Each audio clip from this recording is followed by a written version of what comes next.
আসসালামু আলাইকুম। আমি ডাক্তার আনিকা তাসনিম। আমার ছেলে আরহাম এডুকা ইন্টারন্যাশনাল স্কুলে ক্লাস নার্সারিতে পড়ছে। আমি যেহেতু একটা সার্ভিসে আছি, তো একটা নির্দিষ্ট সময়ের থেকে বেশি সময় আমি আমার বাচ্চাকে পড়াশোনার ব্যাপারে দিতে পারিনি।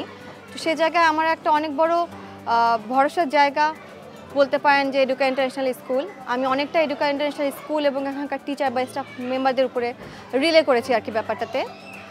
পার্সোনালি আমার এক্সপিরিয়েন্স যদি বলতে হয়, আমি বলবো স্কুলে দেওয়ার আগে আমার ছেলে স্পিচ ডিলে ছিল। সে সহজে কারোর সাথে ইন্টারাকশন করতে পারতো না, আই কন্ট্যাক্টে কথা বলতে পারতো না, বা একটা সেন্টেন্সে প্রপারলি গুছিয়ে বলতে পারতো না। তো এই জায়গাটাতে আমি ওর অনেক একটা স্যাটিসফ্যাক্টরি চেঞ্জ দেখি। স্কুলে আসছে, পড়াশোনা সে এনজয় করছে, বাট পাশাপাশি এই ব্যাপারটাতে স্কুলের টিচার অনেক গুরুত্ব সহকারে ব্যাপারটা খেয়াল করেছে।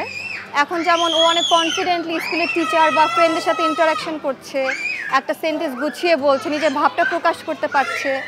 তো এই জিনিসটা আমার কাছে অনেক স্যাটিসফ্যাক্টরি লাগে। আর তাছাড়া পড়াশোনাটা তো আছে, পড়াশোনাটা নিয়ে ওর ভীতি কাজ করে না, সে এনজয় করে পড়াশোনার পাশাপাশি এখন একা একা একটা সেন্টেন্স সে নিজে থেকে পড়ার চেষ্টা করছে। যে আগ্রহটা, এটা আমার কাছে মনে হয় অ্যাপ্রিসিয়েট করার মতো।